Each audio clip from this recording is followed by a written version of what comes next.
Il n'existe pas d'études qui donnent une vision globale du secteur de la santé, qui est un secteur absolument colossal. C'est vrai dans tous les pays développés, mais c'est vrai en France.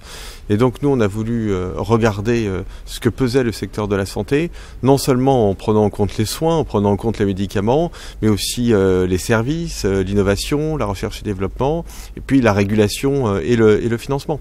Parce que c'est un système de santé. Et en fait, quand on fait ça, donc c'est un travail inédit, on se rend compte que ça représente à peu près 7% du PIB français, c'est 9% des emplois en équivalent temps plein. Donc c'est colossal, ça vient derrière l'industrie manufacturière et derrière le commerce. Et surtout, ça va continuer d'augmenter. Ça va à la fois continuer d'augmenter et ça va se transformer. Ça va continuer d'augmenter parce que les gens sont de plus en plus soucieux de leur santé, parce que la population vieillit, parce qu'il y a des innovations technologiques. Et puis ça va se transformer parce qu'il y a toute cette partie service-innovation qui n'est pas celle qui pèse le plus aujourd'hui, mais qui transforme le secteur et qui va lui permettre d'être plus productif, à la fois en termes quantitatifs, faire plus de choses, mais aussi en termes qualitatifs, faire des choses mieux. Vous voyez ? Donc c'est passionnant, c'est vraiment un secteur très important et très intéressant.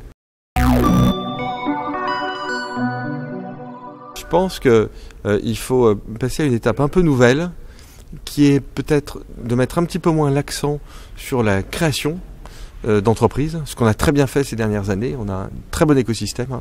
Et je pense que maintenant, il faut mettre l'accent sur la croissance des entreprises. C'est-à-dire, c'est vraiment la notion de scale-up, comme on dit en très bon français. Alors, je vais le dire autrement. On a beaucoup de licornes, y compris en santé, donc c'est très bien. Mais on n'a pas de tétracorne ni de très grosses entreprises. Donc il faut vraiment maintenant se poser cette question, parce qu'on a besoin de ça.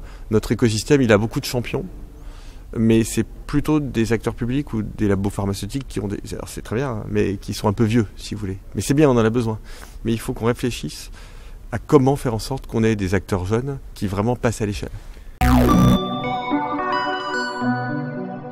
C'est exactement ce qu'il faut faire. Alors là, de façon tout à fait concrète, le Battel-Landroy est absolument magnifique.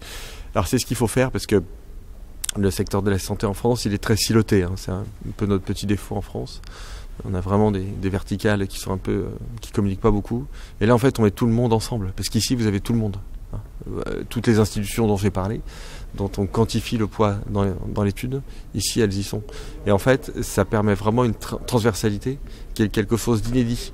Et c'est ça ce qui est bon pour l'innovation et pour la transformation du secteur de santé. Donc vraiment cet endroit, c'est pile ce qu'il fallait faire. Donc je suis ravi d'y être.